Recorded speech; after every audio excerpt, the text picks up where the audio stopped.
Hello everyone and welcome back to What a Barb, a Polin podcast. I don't know when you're going to hear this, in what capacity, but hello nonetheless. I've got Lechi, my darling Lechi, with me, and we're just nipping in because we've got our rewatch coming up, as you know, Lechi.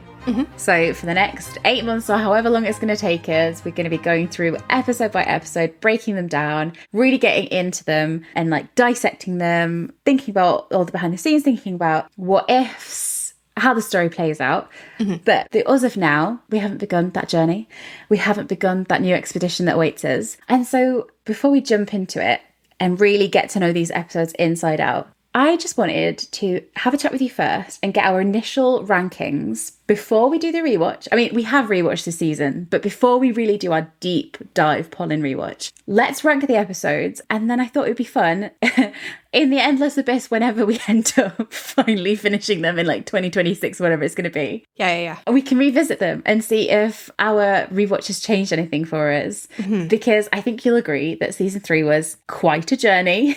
Yeah. It's going to be interesting to see if the us of now are going to feel the same as the us in the future. So hello, us in the future. We'll inevitably come back to you. I hope you've survived the great rewatch. Are you up for a Lec? Yes. Perfect. Okay. So Lechi, you got a pen and paper ready? Yes. I don't want you to overthink this. Okay. I mean, I will overthink this. I thought then I was like, I'm speaking to Lechi, a Cancer, whose skill is overthinking. And I say that with the deepest amount of affection for you. We're very different. Like, I'm incredibly just impulsive. I just act purely how I feel in the moment. And you like will think and think and think and think. So I'm going to give us 10 minutes. We're going to go away and rank the episodes in order of, it doesn't have to be in terms of what you think is best. These are like your personal favourites as they stand at the moment. As I say, don't think it. We're going to go into it when we get back and we're going to lock it in. So no pressure, but you're going to lock it in and you're going to have to, stand by whatever you say. Okay. Are you ready? I don't know. Okay, let's warm up. Let's warm up, Lechi, okay? Let's do some stretching. The Olympics are on at the minute. God knows when you're going to hear this, but the Olympics are on. Let's warm up before going to the main event. What are your current favourite episodes from season 1 and 2? Oh, from season 1 and 2? Yeah. Okay. Just so we can kind of like get a vibe for like what calls to you. Okay. This is really easy. I've discussed this on the podcast in the past that when I'm eating dinner and like I don't really want to figure out what else I can watch, I'll just put on Bridgerton. And for season 2, it's always either 202 or 207. Those are my favorite episodes of season 2. Do love 207, don't you? I love 207, and then 202 has like the most Polin and some great Polin scenes. 202 is up there for me as well because in terms of Polin, in terms of an episode of Bridgerton, it's great. 202, like so much happens. But I think what's so good about 202 for Polin is like it's every part of their story. It's like the roller coaster, the spectrum of feelings. It's the highest. It's like he comes back and they have that insane moment, like the heart eyes moment. And then they have the races scene, one of my like all time, like that still stands up, doesn't it? Yep. And then you have like the abysmal lows, like the you do not count. Where she's backing into the corner covered in blows, looking like she wants the earth to swallow her up. With the captions just breathing shakily, still my favourite. But then like you have him still being so obliviously into her. Like he has like moments within that scene that I still love. The fencing scene. Come on. There's a lot of good moments in episode 2. And I really love Benedict's delivery in the first few minutes of the sister. When he's with Anthony. It's great. The barber, Yeah, I'm totally there with you. One of my favourites has always been 203. Which for Polin is weird because like they're not in the scene together, like they're all off doing their own things. But I love Pen in that episode because like she's been like bad bitch, Lady Whistledown, and then Jen, like they have great moments. And then I think I just like love the Pall Mall, the family being away at Aubrey Hall. Like I love the sibling dynamics. The family dynamic is really good. And then 206 is a classic for Polin. How can we forget? But back in season 1, I feel like we're going to be on the same, like 101, 108. I was going to do 101, 104 just for the What a Barb, and then 108. 104 is tragic. What are you saying? But I like the What a Barb scene. That is doing some heavy lifting in that episode. That's a scene I rewatch often, but as opposed, if I'm talking about like episodes that I watch from like start to finish, 101 and 108. But my go-to until season 3, or at least so far, has been 202 and 207. Yeah. Oh, happy memories, Lechi. I feel like 101 and 108 are beautiful bookends of the season. And, like, so much happens in episode 1 in 101. Like, that literally takes place over a month. But yeah, like the gorgeous shots with Polin of like youthful Polin, him staring at Pen while courting someone else, but ends up dancing with her at the end of the episode. Yeah, that's good. Assuredly, fervently, loudly, 108, catch a toast. Iconic moments. And this is what's funny. I think like once we've done our rewatch, a lot of the moments in the rewatch will feel like iconic to us. They still feel kind of new. Do you know what I mean? In like season 3, it still feels like we're getting to know them, even though we've watched and rewatched. So, having said all that, disappear for 10 minutes. Okay. I'm going to disappear too. Don't worry, listeners. We will get back to you very shortly. You should do your elevator voice, because you do a good elevator sound effect. Lift door is closing. There was 2 things I wanted when I was younger. One was I wanted to fall off a ship and be washed up on a deserted island, so I never had to speak to anyone ever again. This is such an obs daydream. I was a Michael Morpurgo fan. That's all I wanted desperately in the whole wide world. To be far away from other people. That's the initial thing. And then I wanted to be an elevator or a lift. I don't know why I'm saying elevator. I'm English. And there's a specific lift, which I won't tell you which lift it is because like it's slightly too identifying. But yeah, there was a really cool lift and I wanted to be the lift lady. Lift going up. You know, be in the elevator, wait in the lift for us for 10 minutes while we go away and do our scribblings, and we'll be with you very, very soon.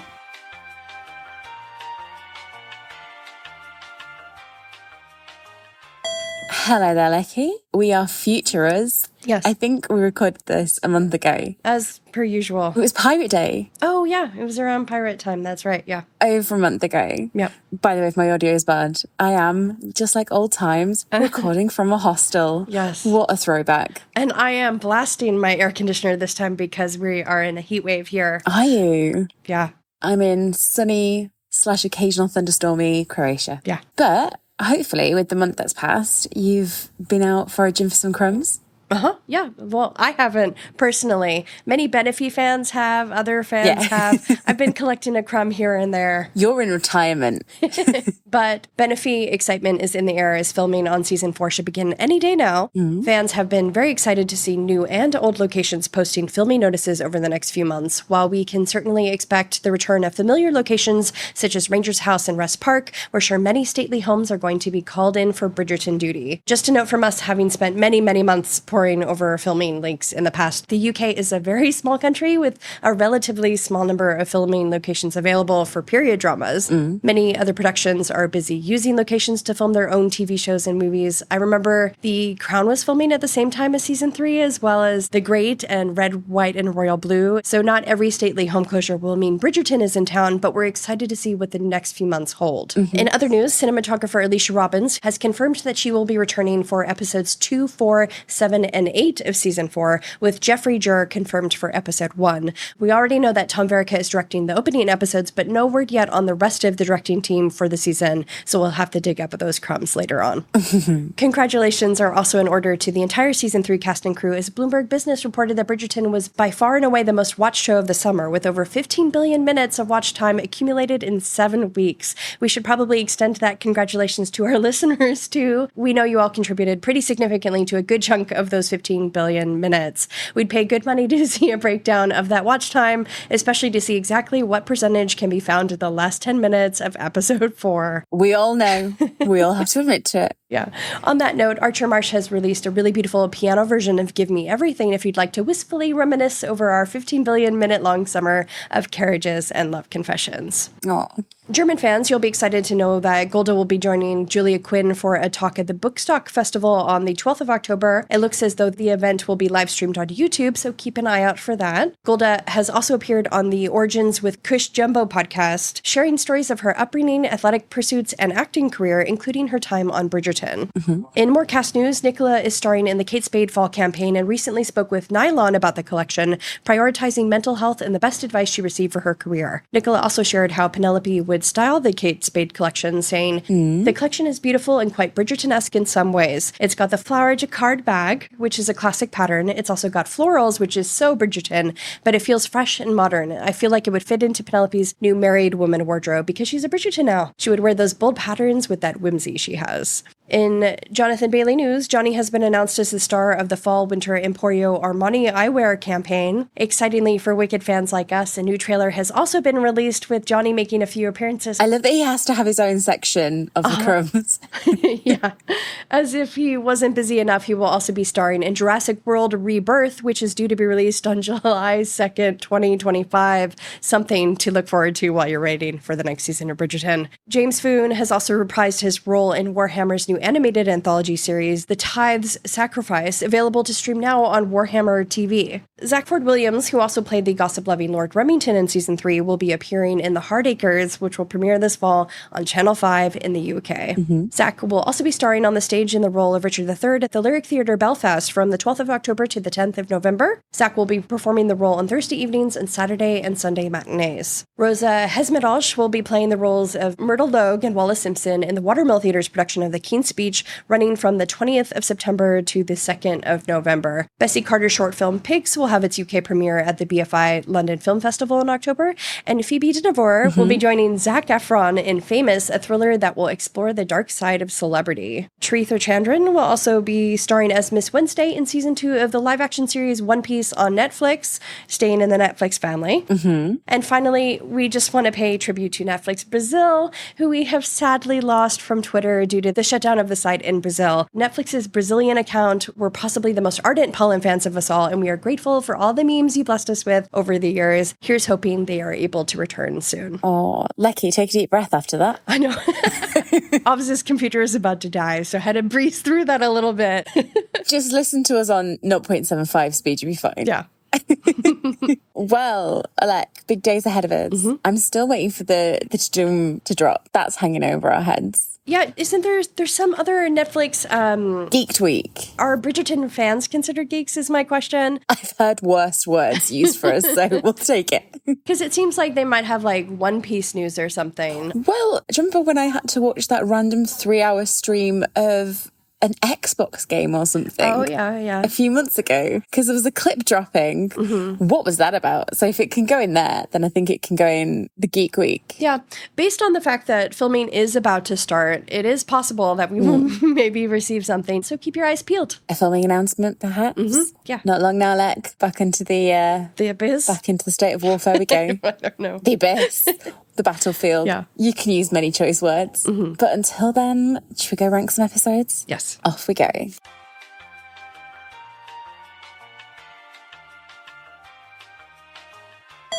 Okay, Lechi. Pens down. I feel like we've been in a test. I've put an arrow like over 2. Like I might change some things. I feel like we've done this in a very different way. I literally spent about 3 seconds on this. I went pure impulse. You told me about this last night, and I thought about it in the car. I was on a long drive, and then I sat down, and I wrote out the numbers, and I still have like 2 arrows where I may switch them. I still don't know how I feel about mine, but I feel like I'm just going to leave it as is. I feel like there's a couple that are maybe a bit controversial. Listeners, these are just mine and Lechi's rankings. I don't even know how much we're going to see eye to eye. I feel like our favourites and least favourites are going to be similar. Look, she's overthinking it. No, pens down. Pens down. This would not wash in an exam environment, Lechi. It's slightly chaotic, I think. We'll see how we go. I feel like in the middle, I just kind of threw numbers down. I was like, we'll see what sticks. Obviously, we haven't got veg and beans on the call. Yeah. I feel like that would be another level of chaos if we all tried to like fight over which episodes. Also, potentially controversial choices. Everybody likes different things. Yeah. Apologies if I rank an episode that you love towards the end of my list, just because that's how I feel. And this is what I want. I want to see how they change, because I think some of the episodes I'm ranking lower are like episodes I feel like I don't know as well, even though like I do. Do you know what I mean? It's weird. Yeah. So yeah, please let us know your rankings. And if we rank them at the bottom, it's not because we hate them, because we would not have a podcast dedicated to the show if we hated them. Someone's got to come last. Yeah. So yeah, disclaimer that these are purely mine and Lechi's rankings, subject to incredible change. Right. And hopefully change. I want them to change. I want to come out of this the other side and be like, I feel so differently about these episodes now. So should we work backwards? Backwards? Yeah, so like we'll start at like our least favourite is such a strong terminology. Like bringing up the rear, who's bookending our rankings? Number 8. I think we have the same episode. Should we say it at the same time? Okay. 1, 2, 3. 8. Episode 8. Yeah. But hey, it matches 8 and 8. Yeah. I'm not surprised by this. Because we recently rewatched the season together, didn't we? Like on Zoom call, watching at the same time. Yeah. So we were like chatting away as we were watching. Episode 8, yeah, how are you feeling about it so far? Yeah, I feel like, well, first of all, if you've listened to the podcast, you know I'm not a fan of all of the drama. So some of the more traumatic episodes I may have rated on the bottom of my list. But also I feel like the pacing in episode 8, I just feel like some of the storylines were wrapped up too quickly. And I feel like I would have liked more Colin involvement in the final plot of unveiling Lady Whistledown. And also, if you listen to the podcast, you know I don't like the scene where he says it's not up to what we do. I would have edited that out. Yeah, it still feels like there's like levels of what he does where there's, and I think we probably spoke about this maybe in a Q&A, where it's like, it feels like something Colin would say in an extreme situation or whatever. Like we might not like that he like said the entrapment line or whatever, but like I can understand why he said that and like his mindset and everything like that. I can understand where he is in that moment, like being wrapped up in the hero and trying to take charge of the situation and feeling thrown by Penn again, especially with like the money revelation and stuff. But I just feel like the dismissiveness of it. Yeah. Because I do think even though he wants to take charge, he still values Penn's opinion. So I feel like, yeah, if they had just deleted that line and still showed him trying to take charge and shooting himself in the foot by doing so, that would be fine. maybe if he'd made it like, I'll take care of this. Yeah. Rather than being like, don't speak. And the fact that Penn just kind of like let him. Yeah, you kind of wanted her to push back just a little bit. Yeah. Another reason that scene bothers me is that if you consider the events in 107, I feel like he would have learned from that. Yeah. Because he hated the way that his family treated him and how he was kind of sidelined from the drama with Marina, and he wasn't able to voice his own opinion or really contribute to the discussion in any way. So I don't feel like he would do that to one of his own loved ones. And you also have to consider like the pacing of the series. Yeah. Like maybe that is a mistake that Colin would make early on in his love story. But if you consider this is episode 8, right before the resolution, right before they come back together, it seemed odd to me that he would be as dismissive towards Penelope, because at that point you're supposed to see real growth from Colin, see him becoming the man he's supposed to be. And I feel like we discussed this, just the pacing in episode 8 is a little bit rushed. So I feel like for me to find that believable, it would have had to have happened before episode 8. But even then, I feel like because of the events of 107 and how he was sidelined by his family and how that made him feel, I don't think he would do that to Penelope, his wife. And I feel like with 8 as well, I mean, ending episodes are always a strange space, aren't they, as well? Because you have to like find them at a bad place and then fix it within a quite a limited time. Yeah. I think I'd have liked the blackmail plot to be introduced a little bit earlier. Exactly, yeah. Maybe in episode 7, so it had a little bit more time to breathe, because we always kind of thought, is that going to come into it? Is she going to be blackmailed like she's in the books? Because it's a huge part of the book. And I feel like having that earlier would have given things breathing space. And we so wanted to see Polin against the world. And like, I love that Penn had that moment to stand up in front of everyone, but it's Penn and Colin's story. And I understand why it wasn't like that, because they wanted to have the resolution with Penn and Colin after that moment. But in terms of breathing room, I also feel like their final dance at the Bug Ball should have had more breathing room, more close-ups on the couple. I feel like it wasn't quite as iconic as like the similar dances we see between the couples in 108 and 208. like the emotional charge. Yeah, especially because the camera stays so far away from them. I wish we'd kind of like lingered in that moment on them just a little more. And I would do anything to see the Queen's reaction to the letter. Like, yes, what was in the letter? Yeah, I think we talk about this in our Q&A, but I think Bean suggested like intercutting between the Queen reading the letter with Penelope there. Yeah. I don't know, some element where the Queen and Penelope got to interact on a closer level. I think what we were saying was like, it would have been cool if Penn had gone to the Queen with Colin's not approval, with Colin looped into the plan. If Penn had gone to the Queen and like we'd seen her like pull up to the palace and then not know what happened behind closed doors. And then suddenly we're at the bug ball and we're like, what happened? Yeah. And like, as Pen is doing her speech, we like... Then intercut, yeah. Intercut, yeah. Yeah. And then potentially reveal that Colin might have been there with her. Yeah. And to have him by her side in that, and to have a little bit, that moment be pulling against the world, instead of it being Pen standing up for herself and speaking, and then reconciling with Colin in that last moment. It is traditional Bridgerton, though, for them to only reconcile in the last 3 seconds. Yeah, but, you know, shake things up, Bridgerton. Yeah.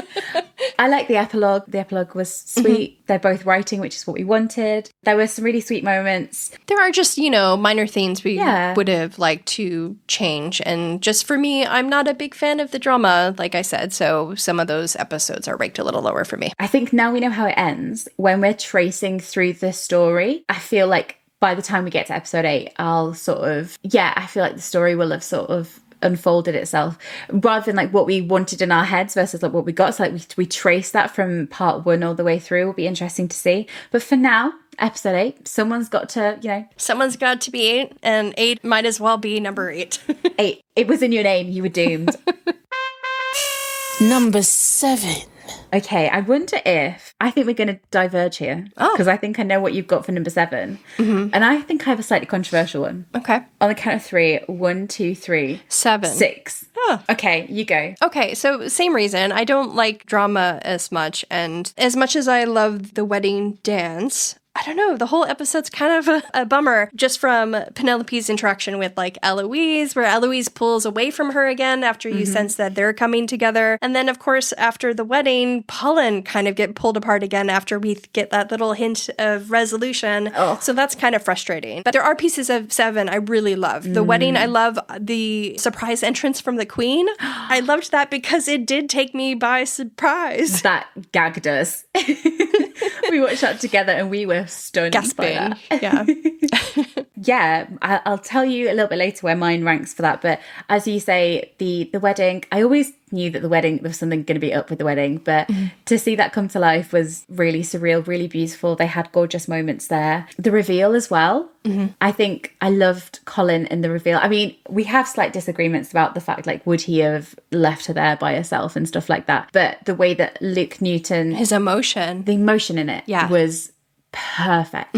Yeah. I still can't get over like the perfectly timed tear. Yeah. That is incredible. And like you really understand. I think it's important for what we see in the rest of 7 and 8, which maybe we struggle with, is why he's hurt so much by that. And it isn't coming from anger or resentment. It's coming from this deep cut to, you know, to his writing, to who he thought he was with. And grappling with that. So I really love how that's shot, and I really love how they did that. My number 7 is episode 6, which I feel is like the most controversial bit of my rankings. And it's purely because story time. When I was in primary school, which is, I think I was like 9 or 10, I was ill on a lesson when we learnt how to calculate volumes, you know, like in maths. Okay. And I missed the lesson. Oh, I see where you're going with this. And you can see where I'm going. Yeah. And I have never been able to calculate volumes. Right. Like throughout my entire, like going to high school and stuff, it was like a mental block where I couldn't do it.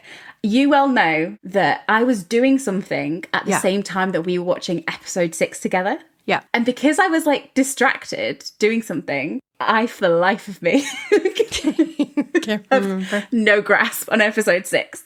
Yeah. So it just feels like a little bit more like emotionally detached from me because I have this weird black hole with it where I think if I watched it 50 times, I'm still going to not be able to grasp it. But I also think that episode 6 is, I think when we were watching it, I think I turned to you and, I mean, didn't turn to you, you fucking miles away. But I said to you something like, this is going to be really bad. Episode 6 is like, do you know when you know something really, really bad is going to happen? As a person, I'm like, just tell me now and just get it over with. Like, if there's something really horrific, I'm like, please just put me out of my misery. Because I know how to deal with misery. Well, there was like a doom tree on several episodes, to be fair. Not in episode 6, though. There was one before 5, though. We should have known the doom was coming from the start of part 2. I know, but we'll get to 5. But like, I was so wrapped up in 5. But episode 6, I think every moment, because there's some gorgeous highs. There's like the church dance, which is everything we wanted. There's that gorgeous scene where he gives her the rings outside the church. That's really beautiful. The dance at the Floral Ball. All of that is really gorgeous. But the whole time, it's the weight of it. Yes, I hate it. Like, I don't hate the episode. I mean, I hate the sort of suspense, which is great because that's what you want, isn't it? It's just a personal thing for me where every beautiful moment I'm like, oh my God, because he was so, it's not even just that he was in love. It's like the moments where he's writing, it just like is so cutting when someone is so certain of something. Yeah. And when you see signs that he's catching on, like when he gives her the ring, and it's painful watching her basically lie to him, and even in the church. With the church, which is a sincere moment, it is a true moment where she's like, I'm going to tell him what I've always wanted to. Yeah. But I think we just wanted her to tell him. And the more it went on and the more, like I say, it isn't just about him being in love with her. It's because he's always been adrift at sea. And it's like he finally had his like harbour. Yeah. And when you know that, and she still is his harbour, she still is his safe space. But when you know there's this whole massive thing to go through. So I think why I can like handle episode 7 a bit more is I'm like, okay, at least everyone knows. Like, let's just deal with the aftermath. So that's why episode 6 for me. And I feel like this is one that is really going to change in my rankings. Once I've like really got it in my bones, and there's so much to enjoy about it that at the moment, I'm sorry, episode 6. And I bet people out there bloody love it because it's kind of a happy Polin, but then it's kind of not. It's like a fire where everyone's like wrapped up with like hot cocoa, and then you pan and the Grim Reaper is just stood over there.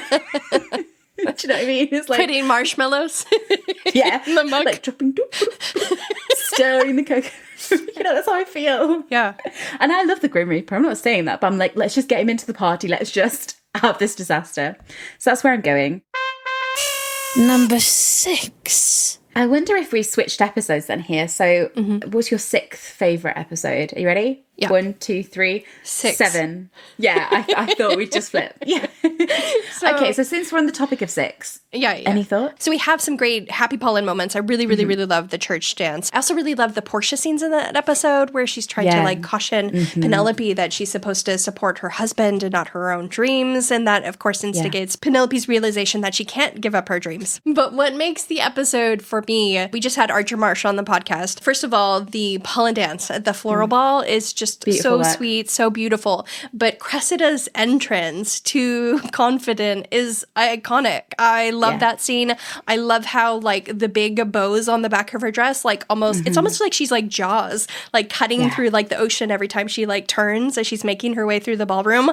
I just love her entrance. I love that scene. Yeah, and I love the Cressida that we get in episode 6. Yeah. Oh, quick shout out for episode 7. I love the chaotic fake whistle down. That's a lot of fun. That's a lot of levity. But in episode 6, I do love that aspect. There's so many gorgeous shots. And of course we get the reveal. Which, you know, we've been waiting for years. Yeah, Irish made pen. Irish made pen, yeah, absolutely. Just what we wanted. A little bit of Gen pen, which we got in the latter episodes, which I'm so glad happened. Yeah. So touching on episode 7 then as to why I feel it ranks slightly higher for me than episode 6, because it sounds silly. It's like, God, they're in so much turmoil, whereas in episode 6 they're kind of happy.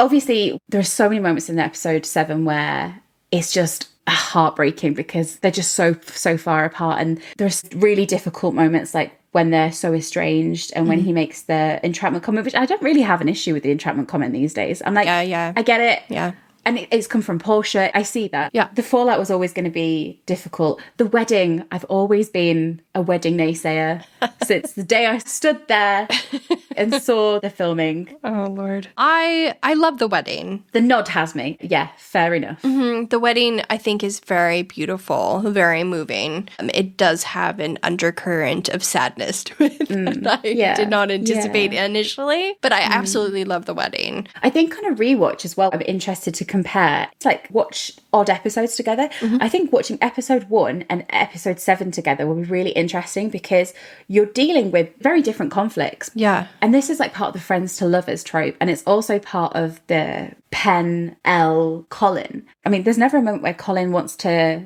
end the relationship. That isn't what's on the table. And we see it in episode 1 where Pen forgives him relatively quickly, is because like when you're friends with someone, you ultimately have to decide whether you want that person in your life or not. And it's an interesting dynamic that not every conflict has to break you apart to the point where like you're no longer together. That is such a good comparison to compare it to Penelope forgiving Colin in episode 1, because the scene in episode 7 where Kate asks him if what she's done basically like overshadows his actual feelings for her, and he realizes it doesn't.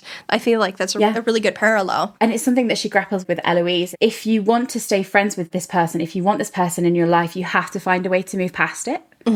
And in episode 1, what Pen grapples with is feeling like she doesn't know this person anymore. After what he did in 208 and after how he comes back. And that is a very similar process to what happens to Colin. Yeah, exactly. And these people who have been in each other's lives for decades, well, we don't know how long, but for a very, very long time. And so I think the parallel of that is interesting. And also the time frame is Penn's had 8-9 months. Eloise has had 8-9 months or however long. Colin has days, weeks. And so I don't think he really gets credit for that. So there's a lot of like painful moments in episode 7, but I also like to sort of see that in relation to how they are as a couple and how they overcome it. Because we know they are going to overcome it. Yeah. I'm sorry if this has been a miserable half an hour. I feel like we're going to turn a corner into like our slightly happier episodes. I wonder where you're going with these. I think I might surprise you with this one. Number 5. This is where I just started flinging numbers down. So it's like anyone's game. Are you ready? So our 5th favourite episode. Right. 1, 2, 3. 2. 3. Ooh. Well, that has surprised me. It has surprised me, and yet weirdly, I'm like, is she right? Yeah. Does 2 for me, and this is again a thing where I think my perceptions of the episodes are different to how I feel about the episodes. Do you know what I mean? Yeah, yeah. Like the way I think about them falls differently. Okay, take me through it. Why is 2 on the latter half of your list? Okay, so part of it is that the full moon ball was traumatic in a way that I did not anticipate when we first saw stills. And we had been in love with that ball for like 2 years. Yeah. Because listener, if you're not as familiar, the Osterley Ball, we call it the Osterley Ball because it was the first major filming leaks really that came out when season 3 began filming. And so we saw all the decor, and it was also the ball where they filmed the announcement video for season 3 when they did the filming. Yeah. And so we'd had this really long-standing affection and connection to that ball. Yeah. And we thought like, oh, it's going to be so cute. And then it was traumatic. Yeah, and then we got the trailer of them like laughing by the lemonade table, and I was like, oh my god, this is going to be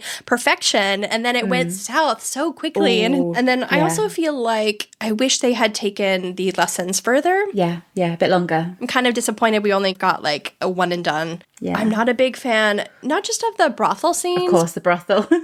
But like most of the reshoot scenes, because the wig kind of takes me out of it, the story, just because it's so noticeable. So I can't even really appreciate, like, you know, when they go to the market, it sometimes pulls me out of the story, even though the dialogue and like their backstory is so sweet.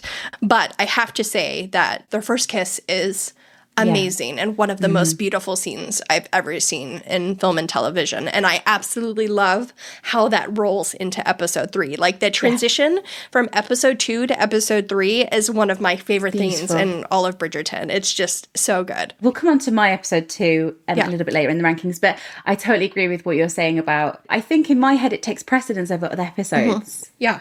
And then when I actually watch other episodes, it would fall differently. So I wonder if it's getting like Polin content bias, because obviously there is so much of them together. And that's always what we sort of knew about episode 2, is that once they'd reconciled their friendship, they had to have this episode where they spent a huge amount of time together just as friends, to have that contact where Colin is on the precipice of realizing, you know, jealous plays at the full moon ball. Yeah. And I love that. Yeah, there are moments I love in episode 2. There's just like little nitpicky things that have ended it here. And like knowing that the original market scene was slightly different, and obviously not having a flashback, but sort of getting the allusions to it. I see where you're coming from. We'll come back to episode 2 in a little bit, because my episode 5, I've just given that away. Is 3. Yeah. And I think maybe this will go up in the rankings, actually. Yeah. Why is it my episode 5? I told you I just threw this together. I think you're going to change on this one, because I feel like we were so hyped for the balloon that in the end it was a little bit of a letdown. It just felt differently, didn't it? Yeah. But in retrospect, it's one of my favorite episodes. But go on, share your thoughts. Maybe I do like it. No, I do like it. I do like the episode. I 100% do. I think it's just, I don't know now. I'm questioning everything. Let me think about the episode. Obviously, I love Colin's realization. Like, that's brilliant and everything. I think there are just moments in the episode. I really like the episode. I just wish there were a couple of extra beats. Yep. So, like, at the balloon. Yeah. More close-ups between Polin after the balloon debacle, lingering on that moment. Yeah. I feel like just stuff like that. Yeah, for sure. Just would have upped it for me a little bit. Yep. I love all the set pieces. So I love like the Stowell house, and I love how he's so uncomfortable at Stowell house. Yeah. He's grappling with why it's wrong. I think I could have maybe done with a couple more family scenes as well. Slightly more extended. That would have been fun. I do love episode 3, and I agree that it would probably go up in my rankings. I just think there's a couple of moments where I just want slight tweaks. Okay. Yeah. Now you're making me question my rankings, aren't you? I think the thing with the balloons is we had such an idea of what it was going to be, which is our own fault because no one told us that. We just made up a storyline that I think when you see it for what it is, and it's like quite funny in how it's shot, like it's just like quite farcical because it is ridiculous, isn't it? It's a fantasy show. That's one of the reasons it's higher on my list than yours, is that it is so ridiculous that I can kind of get into the idea of her almost being smushed to death by a balloon, you know? Number 4. Okay then, 4th. Oh, I think I have another controversial one here. no, I've written it down. I have to stick with what I've written down. Okay. Your 4th favourite episode, 1, 2, 3. 5. Episode 1. Episode 5? What is wrong with you? 5 is a masterpiece. Yeah, it's one of the best episodes of Bridgerton. But it's not super fun for me to watch because it makes me tense. Do you know what I mean? Which is obviously a job well done. It's an extremely well-directed, well-acted, well-written episode, but it makes me uncomfortable and it gives me anxiety. So it's never going to be like a 202 or 207 where I can throw it on and just kind of get sucked into it, enjoy the Polin of it. Even there are some great Polin moments. Like, I mean, like the mirror scene is iconic. Colin defending Penelope to Portia is amazing. The engagement ball is really sweet, but it's so tense that I find it difficult to just, you know, throw it on and have it in the background. Yeah. It's like no one's putting The Shining on a Sunday morning to have in the background as that ironing. I mean, if you do, legendary, but you certainly wouldn't, knowing you. It is a masterpiece, but it's not one of those episodes I will just like throw on to have something on, which is kind of how I ranked these in my mind. Because it is quite dark in terms of there is such an undercurrent. And I remember seeing it for the first time just being like blown away by the pacing, the storytelling, like everything. It's one of the greatest episodes of Bridgerton all around, no doubt about it. The family scenes, I'll come on to this when I discuss it, but I do understand what you mean. And it's one of those things where the more you watch it, the more you notice how wrong everything is. When you realise that Colin knows the whole time that something is wrong, really transforms not only the way you see those scenes, but then the way it falls out, which is going to be fun to track. But I do know what you mean. It's quite bleak in that respect. We also discussed this in our rewatch for the Random Object game on Reddit. And we were commenting on the fact that the royal footmen take the Queen's carriage to hand out the flyers, but she's not there. It seems so odd that they take the Queen's carriage. And I was like, did they just pile in there like a clown car and like pile out and they're handing out the flyers? Lechi, that's one of our favourite filming crumbs. Seeing that come to life was magical. That is one of my favorite filming crumbs, but it's just hilarious because the whole time we thought the Queen was involved, but no, it's just her royal footman like somehow liberated her carriage from the palace to go hand out the flyers. Anyway, sorry. And I do know what you mean. It is difficult to watch when you know it's hanging over them both. And Colin not being in the know was something that I remember we hadn't anticipated. And that was hard to get our head around. Masterpiece of an episode. Masterpiece. If we were ranking the best objective episodes, it would fall different. Yeah. This is an episode that I would almost compare to if you watch Doctor Who or something like that, like Blink. Yes, 100%. Like, oh, what's like one of the best episodes of Doctor Who of all time? I'd be like, oh, like Blink. This is one of the best episodes of Bridgerton ever. Again, Blink is something that you wouldn't just bob on to calm you down. And it's almost like a standalone because it's not even necessarily like the format of Bridgerton. It's not a great example of what Bridgerton is as a show, but as a standalone episode, it's so well done. Yeah. I love it. Have you seen The Haunting of Hill House? Do you know the episode where it's kind of one shot or something? It's like contained. Yeah. And it's like that. It's like the same kind of tension and it's using sets. Even from when she gets out of the carriage and she walks in and Bridgerton Bridgerton house is tilted. Yeah, the Dutch angle. And well, it's what Colin says, like, I don't think she can breathe. And she can't breathe, which is how we feel. We can't breathe the whole episode. And so somewhere like Bridgerton house, which is always such a place of comfort for her and for us, just gets distorted. So I do get, knowing you how I know you, I do get. Can I just say, Yeah. I'm just looking at how long we've spent talking, and you're like, we can't do a full episode on ranking the episode. We've talked for 40 minutes, but go ahead. Next, tell me why number 1 is number 4 on your list. I think it's because I just threw some numbers down and this is how it stuck. And I know this is going to upset you. This is going to very much upset me, yeah. And I think this is going to change for me as well, actually. Yeah. I just feel like, why is episode 1 number 4 on my list? That's my question. Can you answer it? I can, but I'm committed to it now. All right. I'm a very impatient person. You know this about me. Right. And I think I'm always slightly impatient with the first episode of something. Having said that earlier, I was like, 101's a great episode. But I just think I like to be in the middle of a story. Yeah. In medias res, if you will. Oh, I don't know that that's true, though. Surely there's some aspect of 1 that you're critical of, like maybe the reshoot scenes. Yeah, I feel there's a couple of moments where, and this is again our own fault, but like we know that he looked at her when he came back off of his travels, but like letting that moment breathe a bit more. We know that there was like an ABC hug. That would have been cool to see. Yeah, that's a shame that we didn't see that. And I think, I don't know. Oh, here's a criticism I have of episode 1 is that I wish Penelope's entrance into the ball was just a little more dramatic. I really love the music choice, but I really wish they'd played that up just a little bit. I feel like that's maybe one of my criticisms of season 3 in general, is sometimes that the music doesn't get as much attention as it does in the past seasons. Yes, centerpiece. I think the reason maybe it falls there at the moment for me, and I think it will change a lot, is that I understand the direction the story went in, which is why certain things are paced the way they are. I do wish that we'd played around a bit longer with the ramifications of 208. I think. And I say that, but then I know that you're going to talk later about how good that end scene is, that resolution. And I agree, like, I love that scene, wouldn't change a word of that scene. Everything about it is perfect.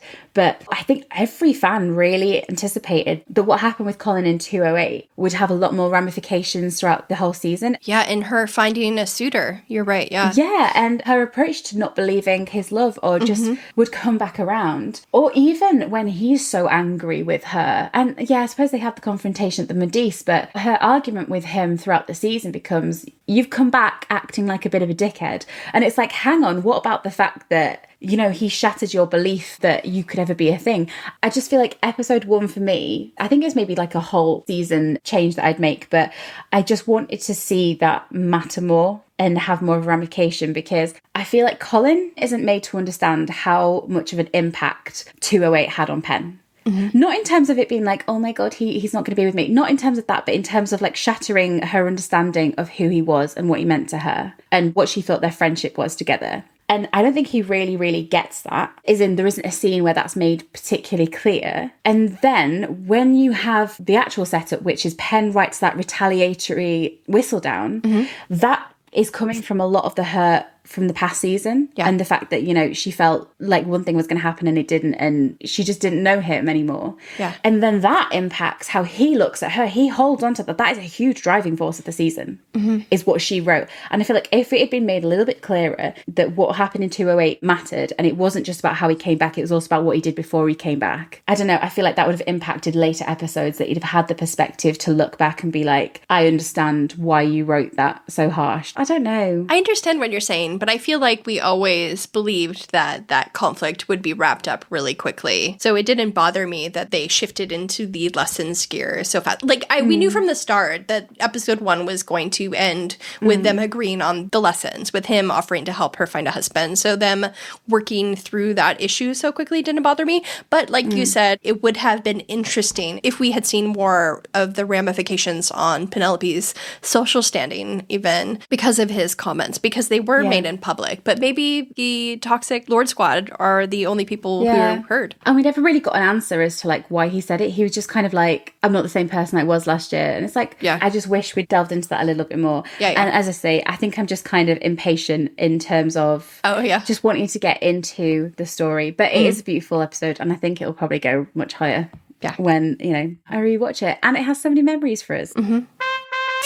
Number 3. Okay, top 3 now. Yep. I'm losing track of what we've even said. Your third favourite episode, 1, 2, 3. 3. 2. 3. That feels so high for me. Take me through it. I love it, but like it feels high. Okay, so like we said, we were so amped for that hot air balloon sequence. It was kind of a letdown.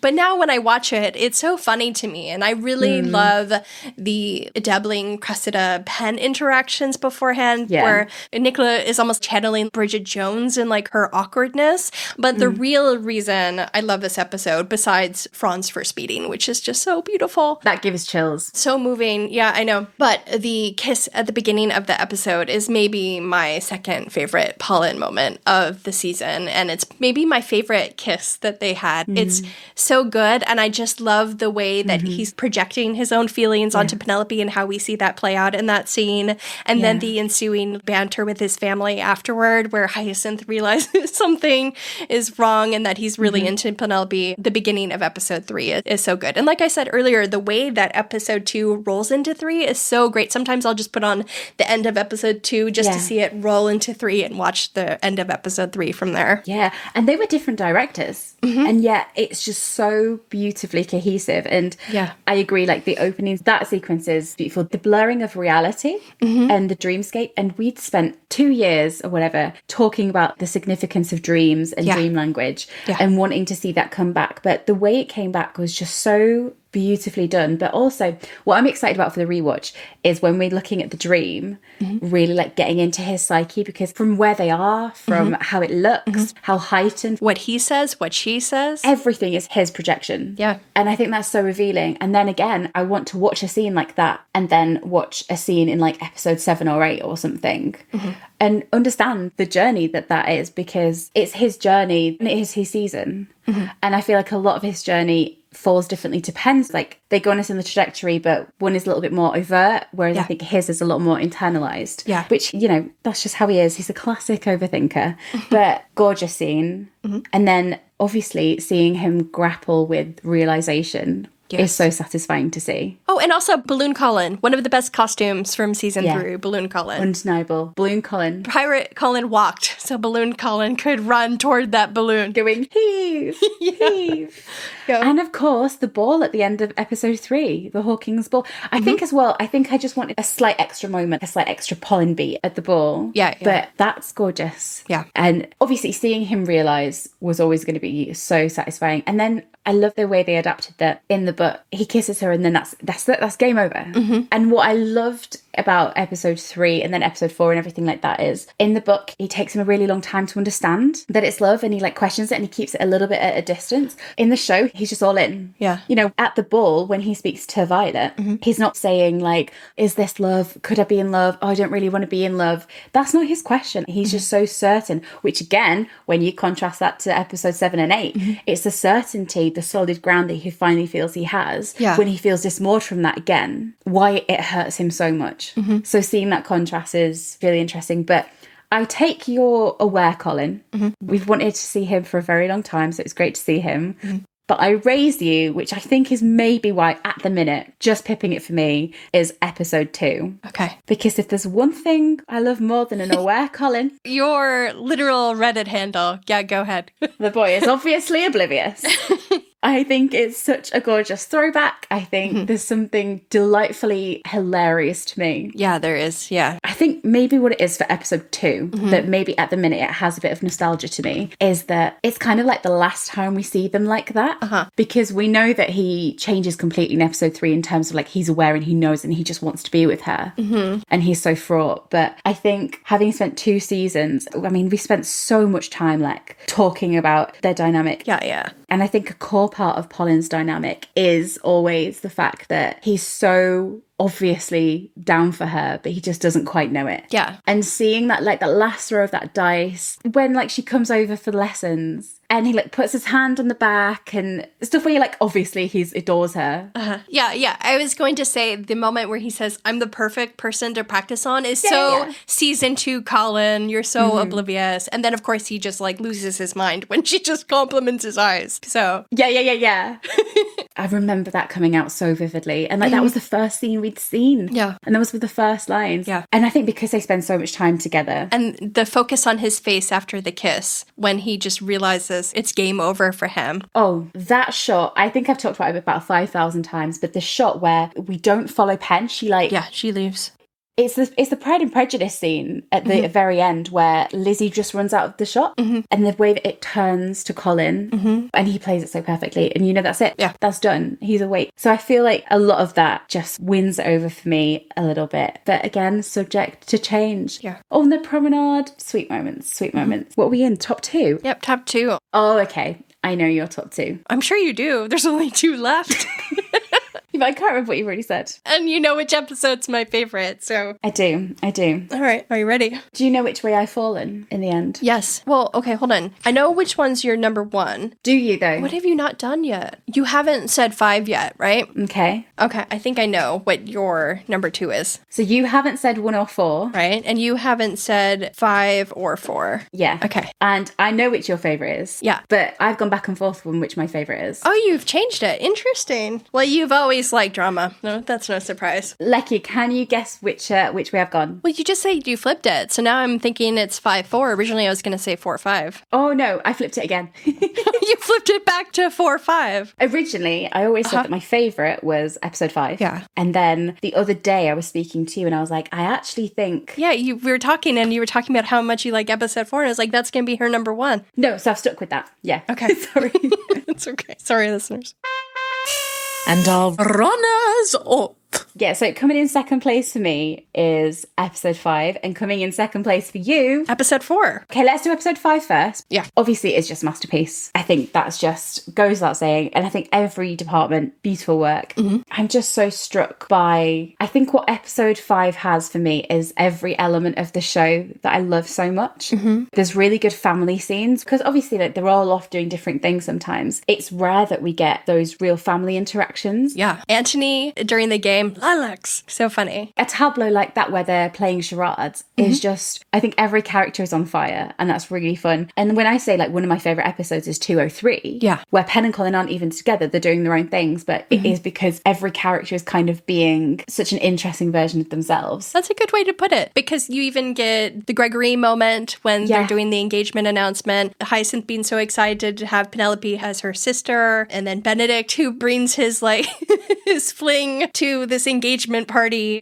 The brothers moment, the lightning strike, and it is the journey from 4 to 5 that, again, seeing how low he is. Yeah. And then isn't it beautiful that in the course of that one evening, everything changes for him and he just becomes so happy and... Happy? I was going to say self-conscious. Towards the end, he's self-conscious. He's kind of questioning Penelope's feelings. No, I mean the transition from 4 to 5. Oh, okay. How bad he is in 4. To On Top of the World. And Portia has a really interesting arc. Oh, yeah, I love her. There's really, really good moments where I think everyone is just kind of...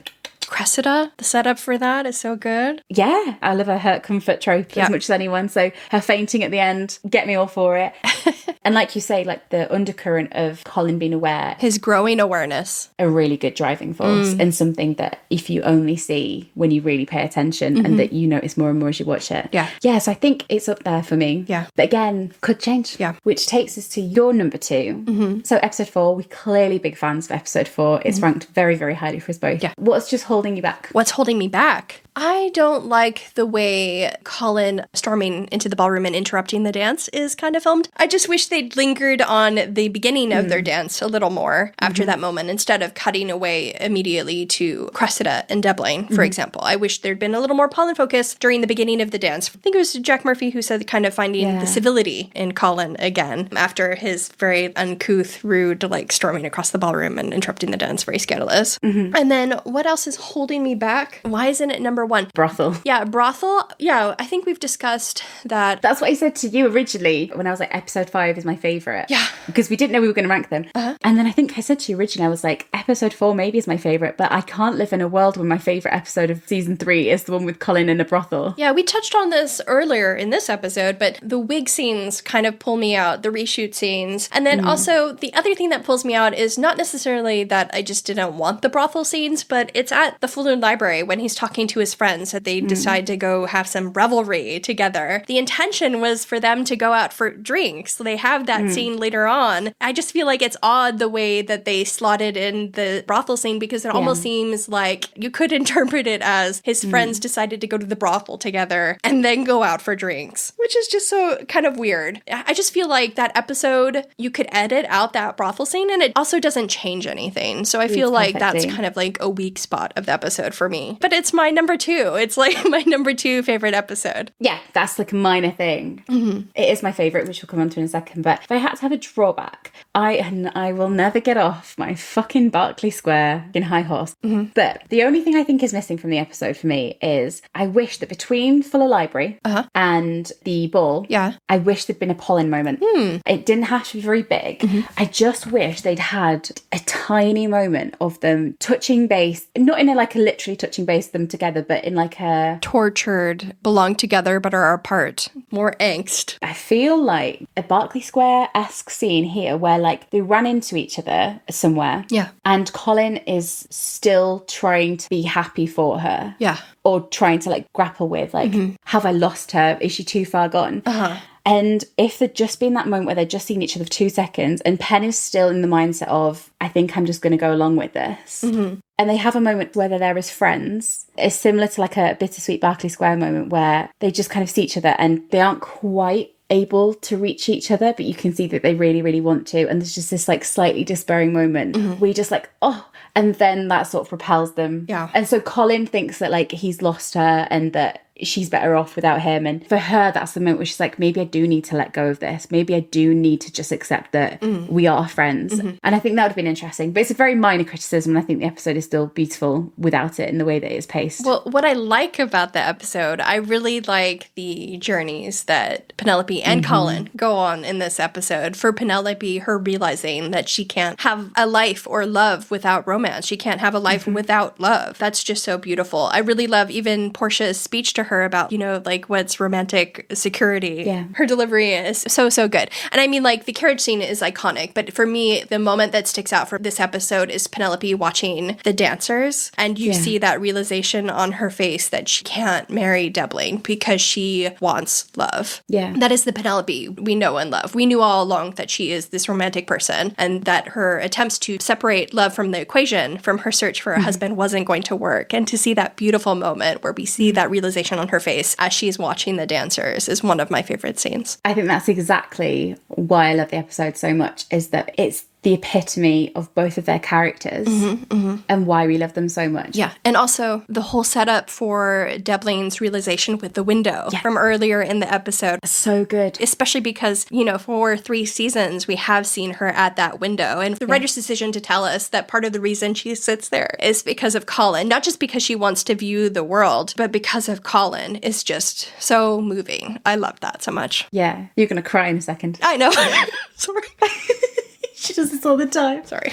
It is, I think, that they both have moments that are so... And obviously it's about the love that they feel for each other, and that's beautiful. But I think as individuals as well, they both face something head on, and it's about being true to who they really are. Yeah. And it's about really being honest with themselves. And being vulnerable with each other. And having the bravery. Yeah. Because Penn is like... I wouldn't call her passive in part 1, but she's kind of going along with the plan, quite literally. Yeah. And you can see she isn't, you know, happy with it, but she's kind of going along. And that moment at the ballet, and Colin's not even there, and it isn't even really about Colin necessarily. Yeah, exactly. It isn't just her being like, oh, I love Colin, because she's always loved him. It's the way that you choose to live your life. Exactly. And Colin is a huge puzzle piece of that. He's a huge part of that for her. And he's the way that she realizes that. But to look at something and be like, no, I actually want to live my life in this way, no matter what the risk is. Would she have gone through had Debling gone ahead with it? I think she'd have still had that reckoning where she couldn't. And then obviously the moment that I've spoken about before where Colin...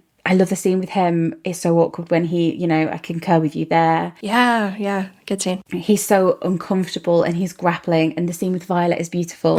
And then, of course, the scene I love where he gets out of the carriage and to be honest, from him, do you know when he's like, I just want to stay home and rest?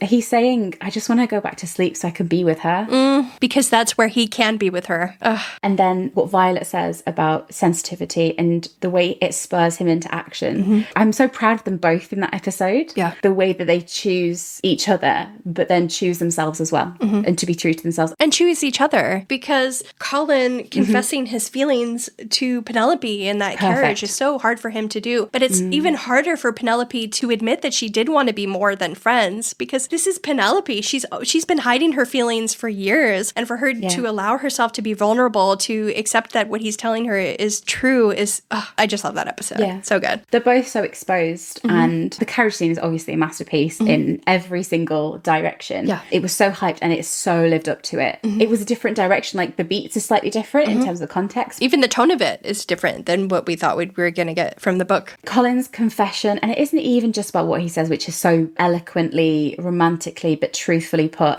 I mean, he's a writer, but it's also how brave he is in that moment when he's like, I don't know what you're going to say back to this, but I have to tell you.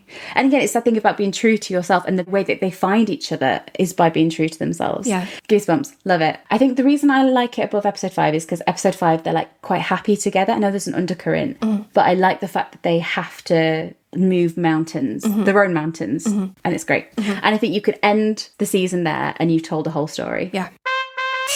And the winners are... Which leads us on, talking of endings, shall we go to the beginning? Because Lechi, Marique, you've not surprised me. I know exactly what your favourite episode is. Wait, there's only one left. And it's so true to you. Your 8th was 8. Yeah. And number 1 is... 1, yes. Out the Shadows. I feel like it is maybe, apart from episode 5, or maybe tied with episode 5, the most tightly written episode of this season. And it delivers kind of like what you like, the family dynamics. But for me, it's the setup. The setup for all of the characters, for their journeys, for the entire season is so tight, so well done. And the scene of Colin apologizing to Penelope in the garden is my favorite Polin moment. It's so beautiful. We joked about it when we first saw that scene come out before we even saw part 1, that it was basically a love confession. And that is what it is. It's oblivious Colin basically confessing his love to Penelope without realizing it. And at that point, she's so closed off. She has no hope that she will be with him, that she doesn't even read into it as a love confession because she's no longer doe-eyed around him. And I love how she challenges him when he tries to get her to shake his hand. I just love everything to do with that episode. I love how he turns toward her as if she's the north on his compass when they first reunite at the beginning of the episode. Just everything about that episode. And it also has like a really lighthearted tone to it where like when you see Colin tell the debutantes, for example, like, oh, I can't tell you this, or I'd have to marry you. Obviously, he means Penelope, and like he's going to go on this journey where he has to eat his own words, he's going to be made a fool of, and that they're going to end up with each other. But there's also this kind of undercurrent of hope for Penelope, who she wants this better life for herself. There's hilarious Featherington dynamics, introduction of Dankworth. Debbling pops up. And Debbling, but episode 1 is the one that I stick on to put in the background. It's so good, it's so funny. I love something about Bridgerton I also love is just funny background scenes. One of my favorite scenes is there's a scene of Kate writing and she has to like shake out her hands as if she's really tired, but she's only been back and she's been a Viscountess for a week and she's very, very, very tired. She's a hard worker. Just like little silly moments like that. But yeah, and I didn't think I would like this, but I love the angry Colin we get at the end of the episode. Luke Newton delivers a great angry Colin. So yeah, just from start to finish, perfect. Because it was that moment where the first time you saw that, you're like, oh shit. Yeah. Like you say, like it sets it up and you're like, oh my God. Yeah, this is going to be bad. And it is a shock as well because what propels so much of the season is, like we said earlier, is what Penn wrote.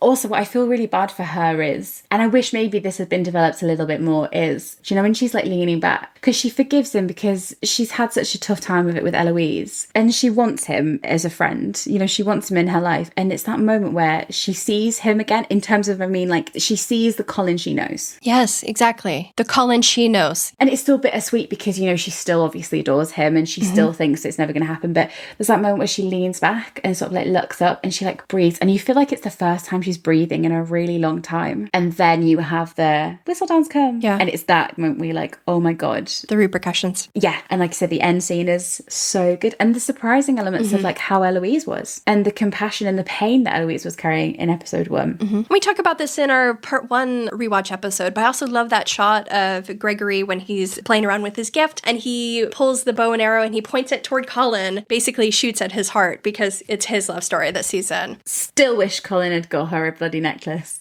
That's true. Yeah, we do. Sorry, necklace truthers.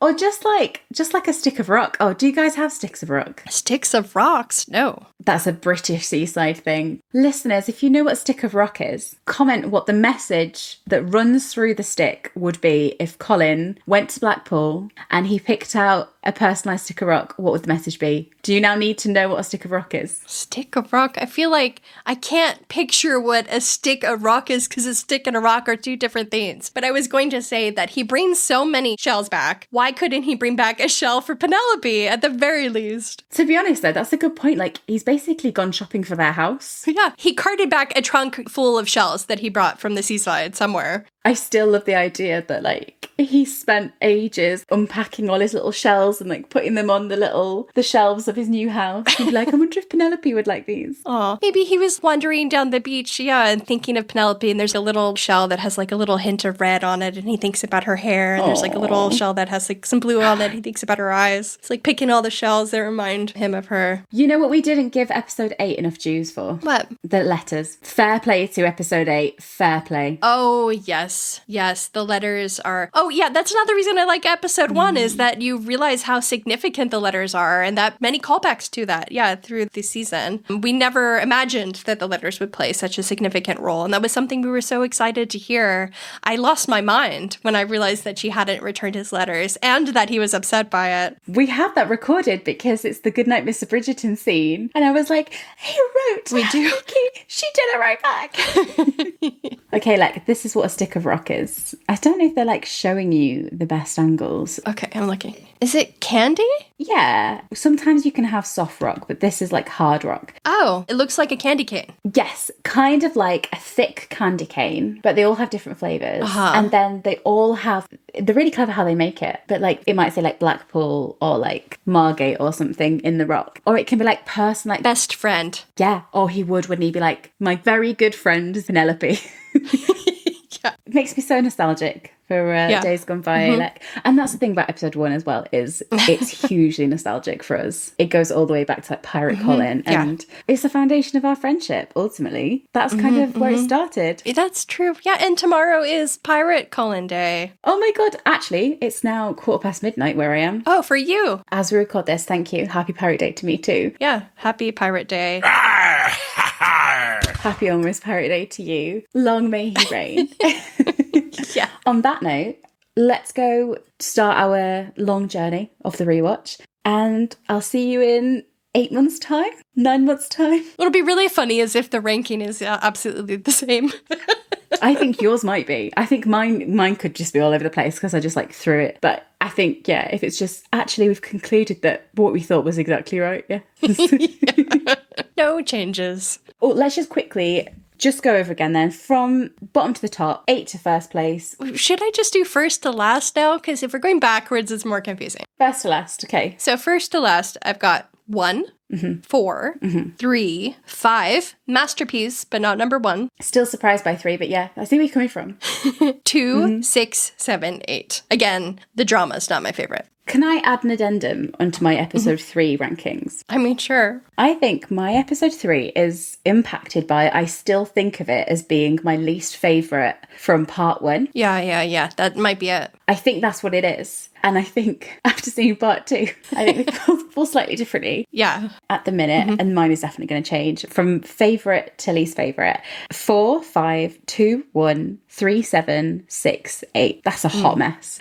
listeners, if you've made it to this point, happy Pirate Day. By the time you hear this, it probably won't even be Pirate Month anymore, but happy Pirate Day. Let us know what your favourite, least favourite, middle, your fifth favourite episode. We want to know. Message us, comment on Instagram, let us know. But in the meantime, Lechi Merrick, if someone does want to tell us what their fourth favourite episode or your most controversial ranking, where can they do that? Where can everyone find us? You can find us on Instagram and TikTok at whatabarb.pod. You can also find us on all of your favorite podcast platforms. And if you prefer to watch your podcasts and you like Beans' lovely collages, you can also find us on YouTube. And if you are interested in supporting us, or if you are so inclined, you can also join us on Patreon at whatabarb.pod. Thank you to everyone who has supported us already. And yeah. Beans, honour the sacred Pirate Day and sing us out.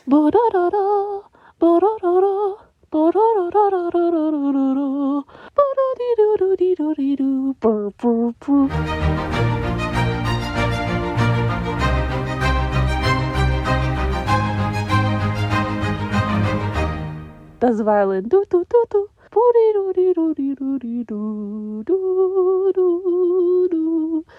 Do. A Polin podcast.